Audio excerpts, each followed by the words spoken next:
Dios te bendiga, mi amigo, mi hermano. Bienvenido a nuestro tiempo devocional. Hoy viernes 8 de mayo y ya la edición número 47 de nuestro tiempo devocional.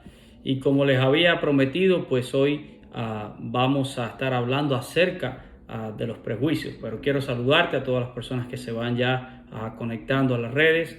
Quiero darles la bienvenida en esta mañana. Y los prejuicios son parte de nuestra vida. Yo creo que todas las personas hemos experimentado prejuicios en nuestra vida.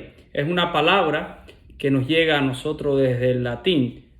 Tiene el prefijo pre, que quiere decir antes, y el sufijo juicio, ¿verdad? Que tiene que ver con emitir una sentencia. O sea que al final, pues un prejuicio no es más nada que cuando yo emito una sentencia antes de saber bien las cosas, antes de evaluarlas quizás de una manera objetiva. Por ejemplo, un prejuicio que tiene mucha gente con las iglesias y los pastores, y ahora me voy a poner yo aquí de ejemplo, ¿verdad? Yo tantas veces he escuchado decir que en las iglesias lo que hacen es quitarte el dinero, que por ejemplo los pastores son todos unos panzones que viven de quitarles a las personas, ¿verdad? Su dinero, que no trabajan, que viven como reyes.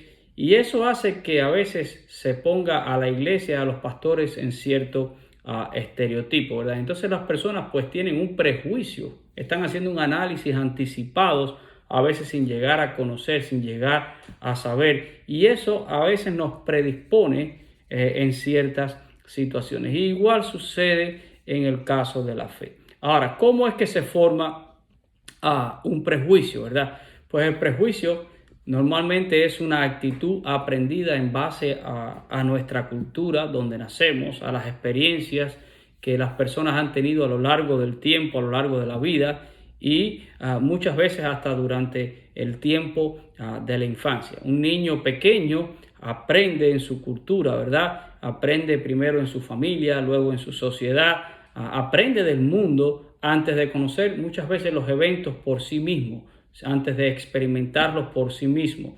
Y entonces el prejuicio viene a ser una forma distorsionada en la que interpretamos la realidad y aunque tiene una base real, pero muchas veces contiene una información errónea, exagerada, algo generacional, algo ocasionado por experiencias que son previas o experiencias que son ajenas. Y por esta razón resistimos a veces cambiar porque tenemos ciertos prejuicios, ¿verdad? Nos cuesta mucho eliminarlo y las personas lo creen, ¿verdad? Le dan veracidad. E incluso, aunque tú le puedas mostrar a veces pruebas objetivas de que está equivocado, su prejuicio no lo deja cambiar. Y existen montones de prejuicios, todos tenemos, ¿verdad? Por ejemplo, un prejuicio, todos los latinos son muy bulleros, muy escandalosos. Los cubanos hablan alto, ¿verdad? Los europeos son gente frívola. La mejor comida es la comida italiana. Todos los árabes son terroristas. Son prejuicios. Miren, puede que hayan latinos que no sean tan bulleros, puede que hayan cubanos que no hablen tan altos, puede que haya europeos que no sean tan frívolos, puede que haya alguna comida que no sea italiana y sea muy buena, y todos los árabes, ¿verdad? Tampoco son terroristas. William James, un famoso predicador, decía que un gran número, y quiero que preste atención a esto, ¿verdad? A lo que decía este hombre. Él decía que un gran número de personas piensan, pero todo lo que hacen es reordenar prejuicios en su vida. Hay gente que se creen que están pensando, pero lo único que están haciendo es dándole vuelta y reordenando ciertos prejuicios en su vida, y eso lo toman como si fuera un pensamiento.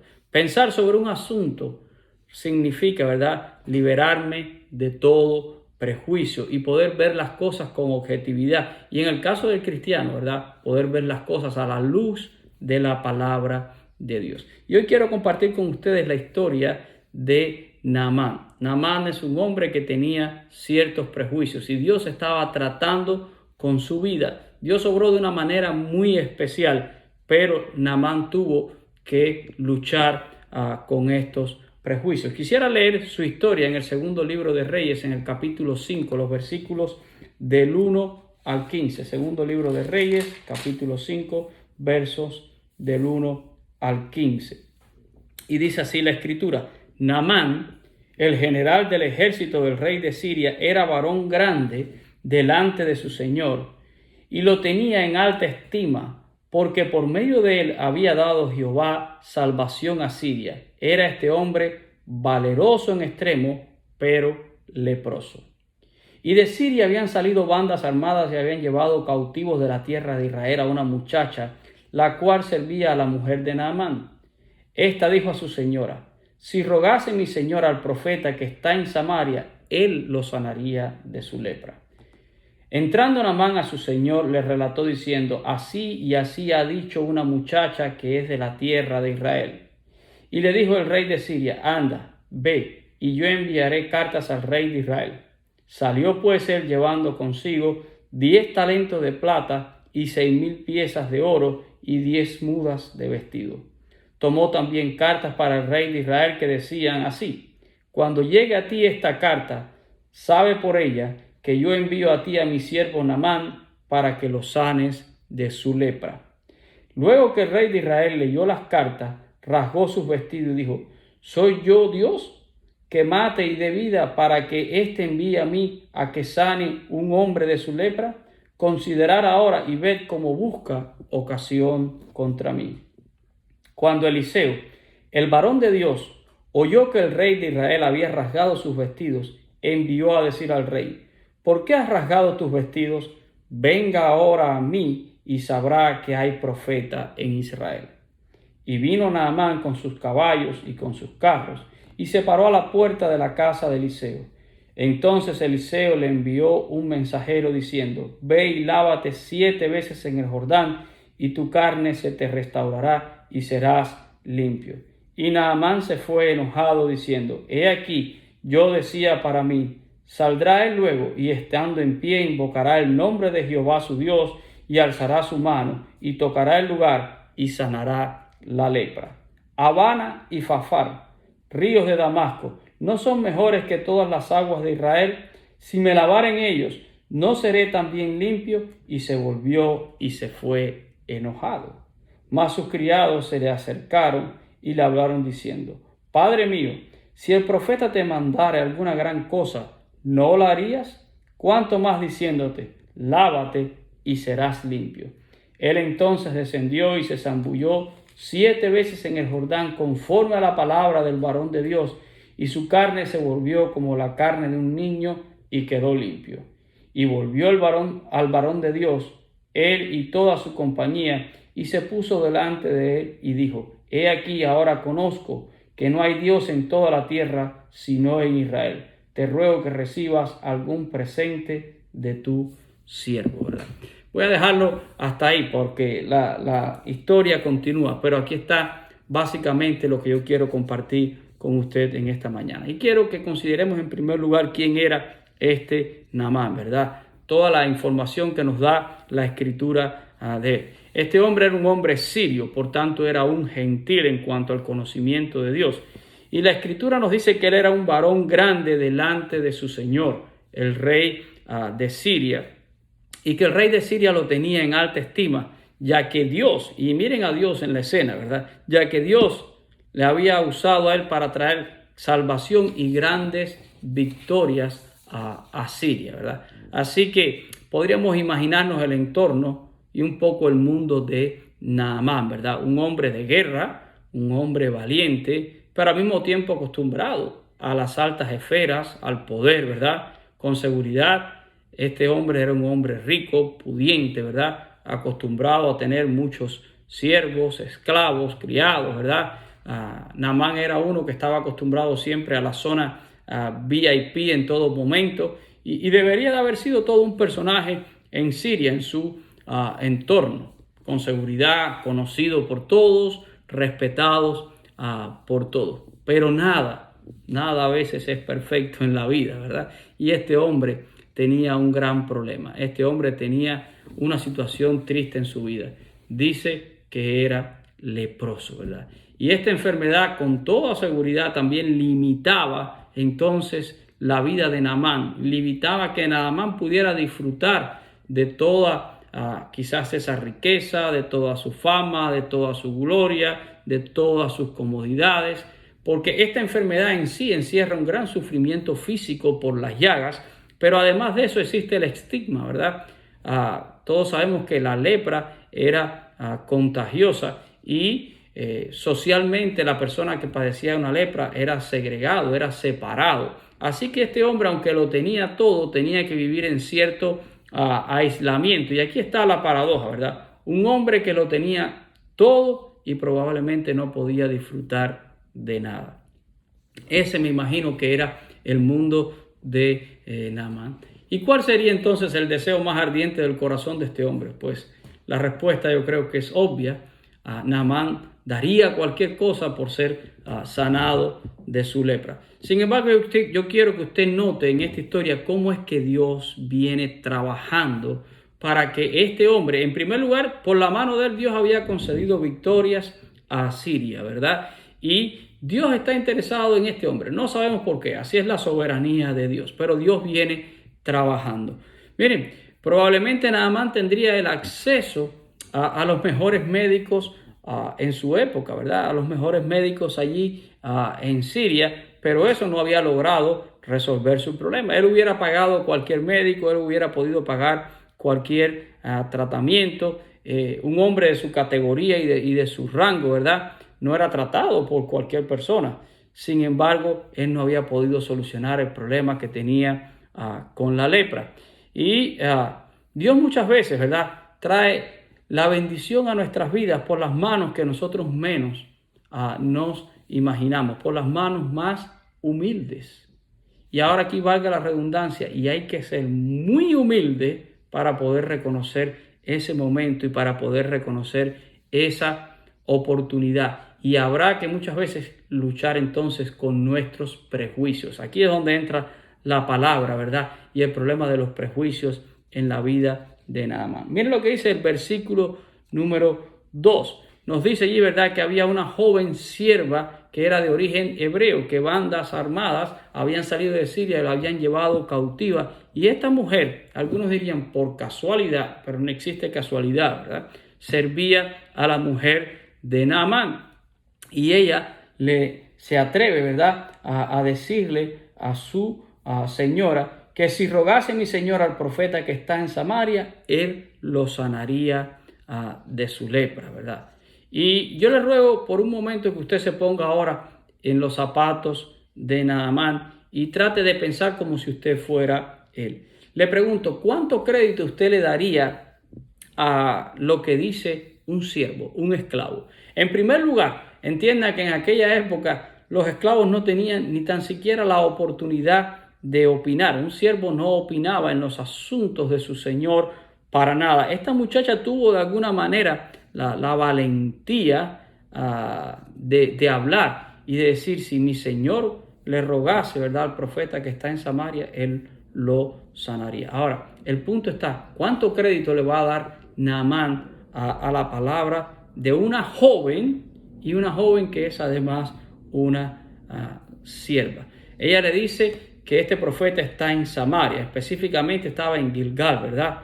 Y esto era muy cerca de Jericó y era un viaje muy largo desde Siria, ¿verdad? Y un viaje difícil y Naamán diría, ¿qué garantía tengo yo de emprender un viaje tan grande, tan difícil? Y no sé si finalmente yo voy a poder ser sanado de la lepra. Pero por otro lado está esa cosita que nos queda adentro. Pero ¿y si es verdad? Si en realidad yo puedo resolver. Y ahí comienza el dilema, ¿verdad? Le hago caso a un siervo, la palabra de un siervo, de acuerdo a la sociedad y al mundo donde vivía Naamán, no tenía ningún valor. Aquí hay un prejuicio ya que Naamán tiene que vencer. Y da un primer paso. Naamán vence este prejuicio y le da crédito a lo que dice esta muchacha y se presenta, ¿verdad?, delante del rey de Siria. El rey de Siria le dice que sí, que vaya, y incluso le facilita, ¿verdad?, cartas para el rey de Israel, una carta de recomendación, como era Naamán, ¿verdad?, un famoso general en Siria, pidiéndole al rey de Israel que por favor lo sanara. Y cuando Naamán llega al rey de Israel, y el rey de Israel lee la carta, no sabe qué va a hacer con esta petición. Pero yo quiero que usted note también que antes de Naamán salir, dice que Naamán, al final del versículo 5, llevó consigo 10 talentos de plata, 6,000 piezas de oro y 10 mudas de vestido. Y la pregunta sería, ¿por qué Naamán está llevando todo esto? Porque Naamán también en su mente está pensando, si alguien me logra curar a mí, si este profeta me logra curar a mí de la lepra, pues esto me va a costar, y no me va a costar 2 centavos, esto me va a costar bien caro. Por tanto, toma 10 talentos de plata, 6,000 piezas de oro y 10 mudas de vestido, ¿verdad? Cosas muy valiosas en aquel tiempo. Naamán va preparado para pagar una gran cantidad por el favor que él va a recibir, en caso de que sea verdad. Pero esto también nos habla de un prejuicio, algo predeterminado en la mente de Naamán. Llega allí y el rey de Israel dice, ¿ahora qué voy a hacer yo con este hombre? Toma aquella carta como cierta provocación, como que el rey de Siria está buscando un motivo para irse a la guerra, y dice que el rey de Israel rompió sus vestidos, los rasgó en señal de desacuerdo, de duelo, ¿verdad? Como diciendo, ¿ahora qué voy a hacer? Y Eliseo se entera, ¿verdad?, de esto y le dice, oye, ¿por qué rompiste, ¿verdad?, tu ropa? Mándame ese hombre para acá para que sepa que hay Dios en Israel, ¿verdad? Y la escritura relata que Naamán fue hasta allá, con todos sus caballos, con todos sus carros, y llegó frente a la casa de Eliseo. Y quisiera leer con usted el versículo 10, pero quisiera que antes nos preguntáramos algo, ¿verdad? ¿Qué está pasando ahora mismo por la mente de Naamán? Ya él se encamina hacia la casa de Eliseo. ¿Qué puede estar pasando por su mente, verdad?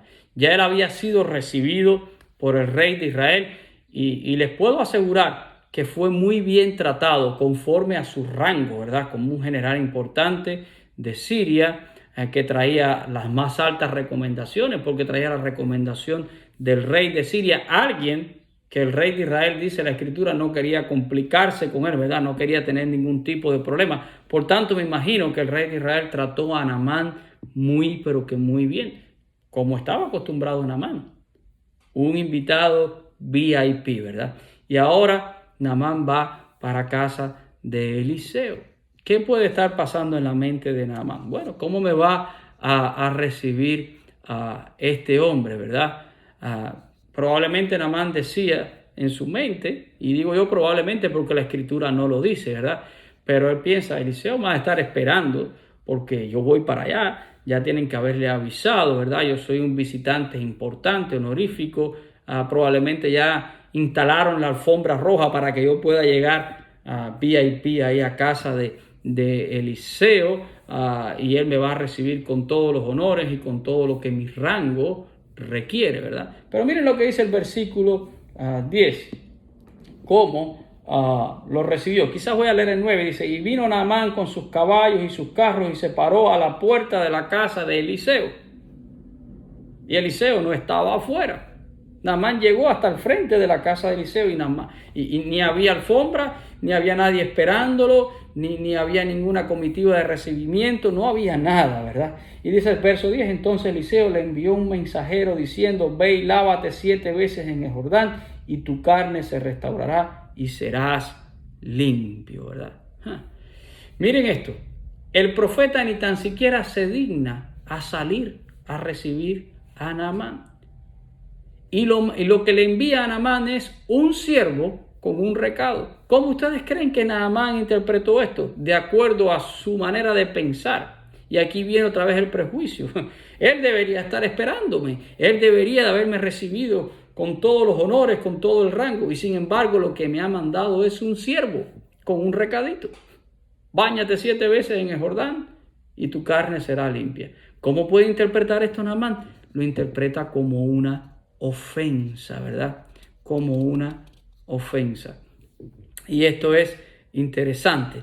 Ahora Naamán entra en una disyuntiva. Y aquí llega el clímax, ¿verdad?, de esta historia. Naamán se debate aquí entre lo que yo creía que debería de ser y lo que en realidad está pasando. Y eso nos sucede a todos nosotros. Muchas veces nos debatimos entre lo que nosotros pensamos que debe de ser algo y lo que realmente es.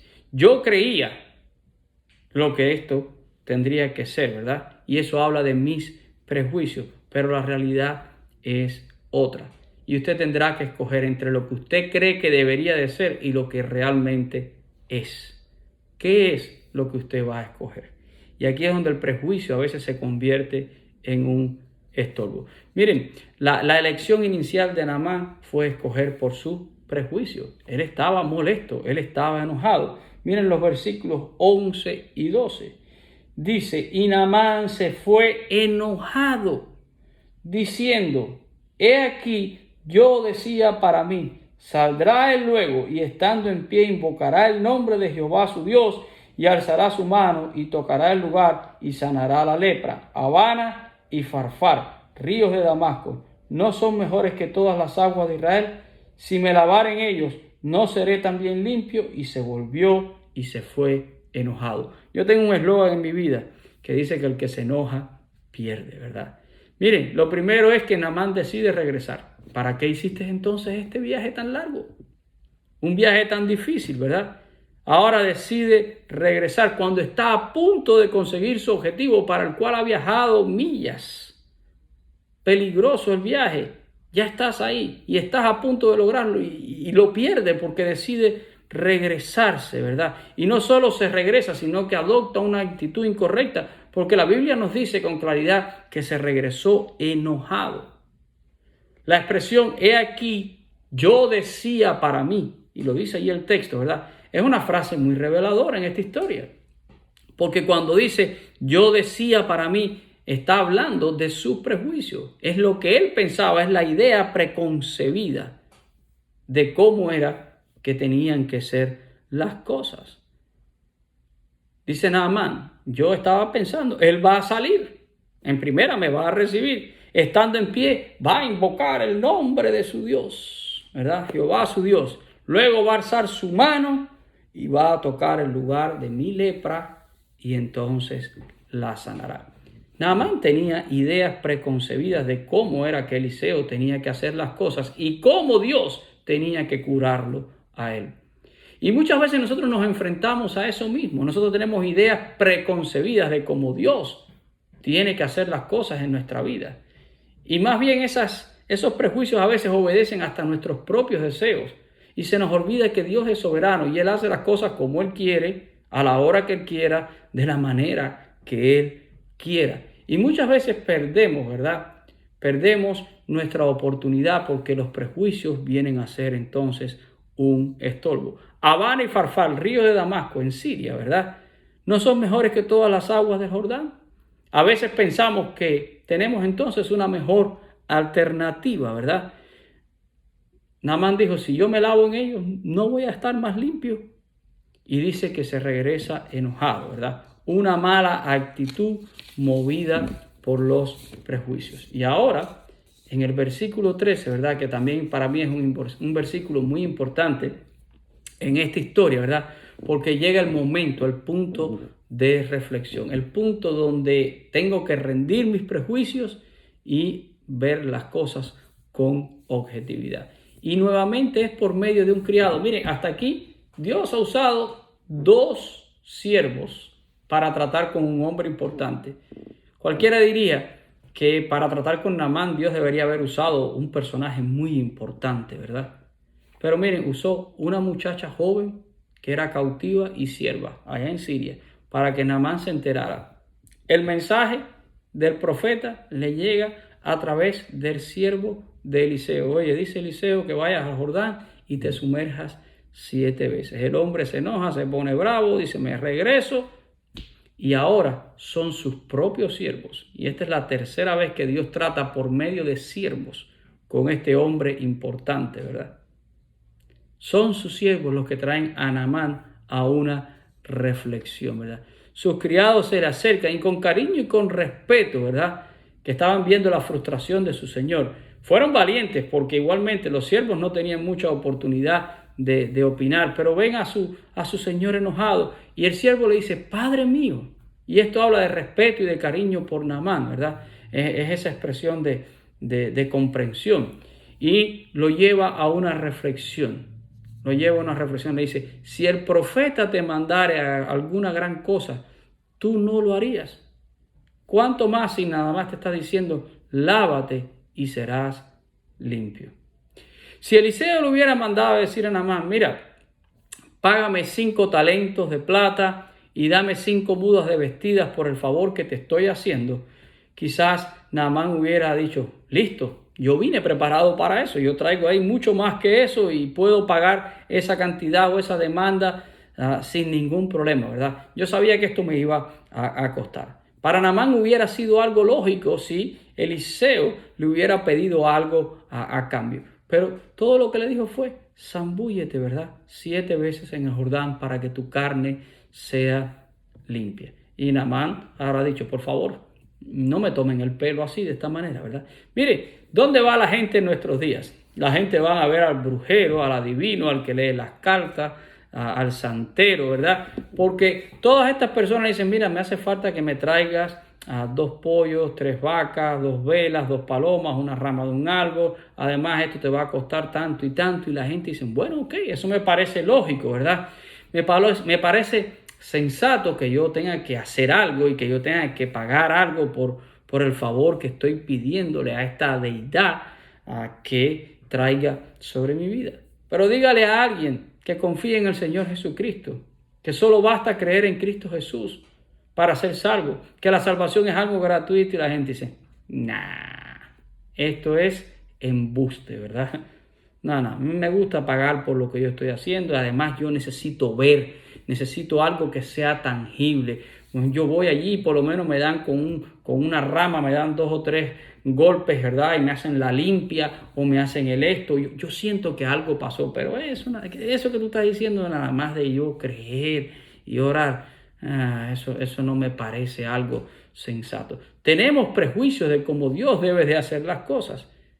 Y el evangelio es la cosa más simple, ¿verdad? Se trata sencillamente de creer en el Señor Jesús. Naamán había recibido un desafío de fe. Vete al Jordán y zambúllete 7 veces. El Jordán no es milagroso. He tenido la oportunidad de bautizar a muchas personas allí en el río Jordán, en todas las ocasiones que he podido estar en Israel. Pero siempre le advierto a las personas, me alegro de que usted pueda tomar este paso, de que usted lo haga como no puede suplementar esto, ¿verdad? Su bautismo original. Aquí estamos sencillamente reafirmando nuestra decisión y nuestro testimonio público de seguir a Cristo Jesús. Entiendo la emoción de las personas de que están en Israel, de que estamos en el río Jordán. Muy bien, pero las aguas del Jordán no son mágicas.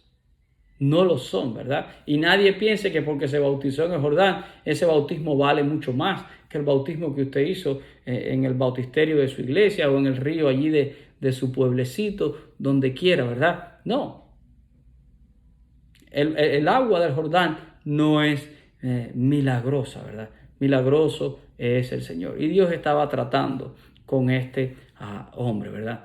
Y Naamán, cuando sus siervos le hacen esta reflexión, dice que Naamán regresó, ¿verdad? Dice el verso 14, él entonces descendió y se zambulló 7 veces en el Jordán, conforme a la palabra del varón de Dios. Y su carne se volvió como la carne de un niño y quedó limpio, ¿verdad? Conforme a la palabra del varón de Dios. Descendió, fue obediente, tomó su desafío de fe, hizo a un lado todos sus prejuicios en este momento y recibió entonces aquello que tanto deseaba, ¿verdad? Él deseaba ser sano de la lepra, pero además de ser sanado de la lepra, recibió algo mucho mejor, ¿verdad? El conocimiento del Dios eterno. Dice el versículo 15, y volvió Naamán volvió a regresar, volvió al varón de Dios, él y toda su compañía, y se puso delante de él y dijo, y quiero que note lo que dice Naamán, ¿verdad?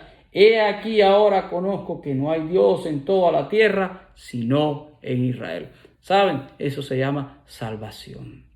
Cuando usted llega al conocimiento de Dios, cuando usted verdaderamente es persuadido de la existencia de Dios. Este hombre, ¿verdad? Tuvo que en ese momento hacer a un lado todos sus prejuicios y pudo tener un encuentro personal con Dios.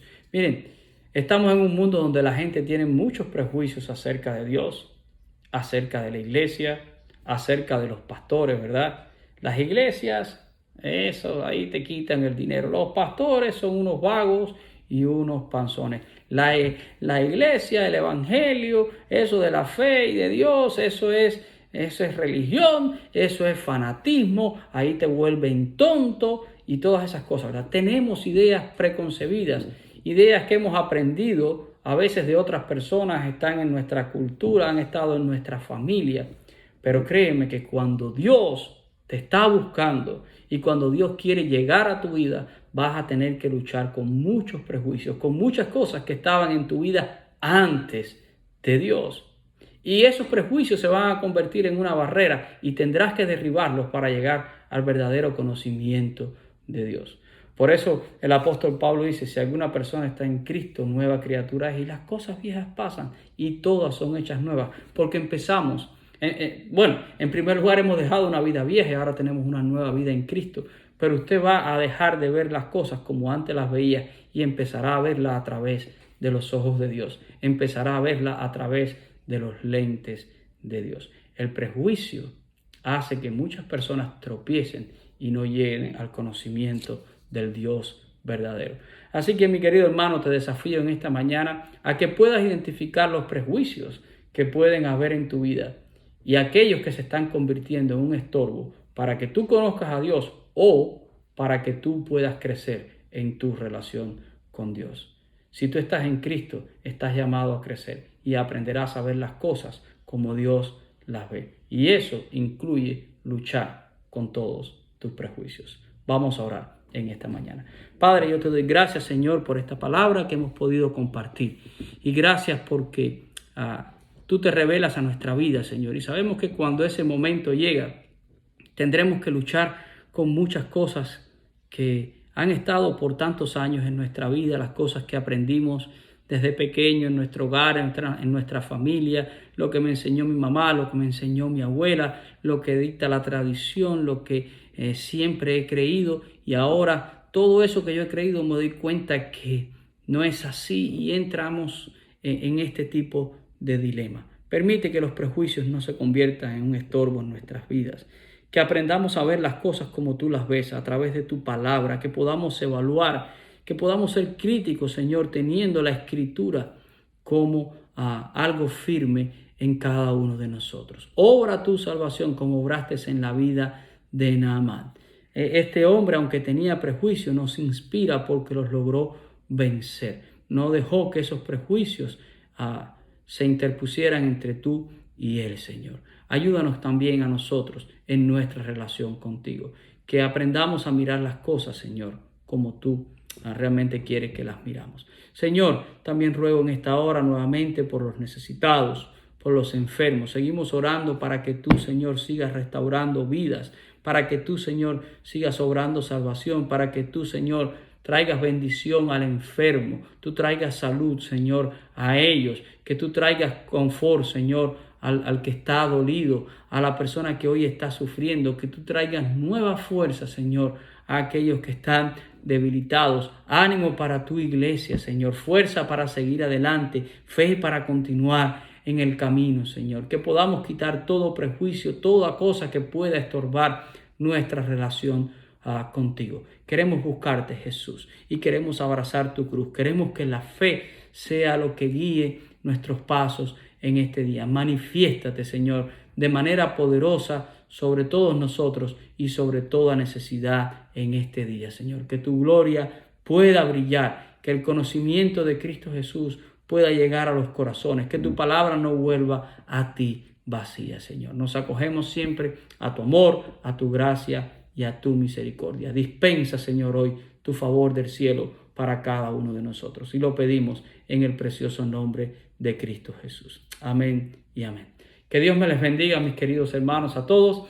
Y les espero nuevamente mañana a sábado, ¿verdad? A las 9:30 vamos a tener nuestro tiempo devocional. Y les recuerdo que el domingo, 9:45 de la mañana, estará saliendo en vivo por nuestra página de Facebook nuestro servicio en inglés, y luego a las 11 de la mañana a nuestro servicio de español. Gracias por acompañarnos, gracias por conectarse, les amamos, les extrañamos y creemos que pronto, ¿verdad?, podremos estar juntos de nuevo. Dios les bendiga a todos, que la paz de Jesucristo sea contigo, con tu hogar y con tu familia. Amén.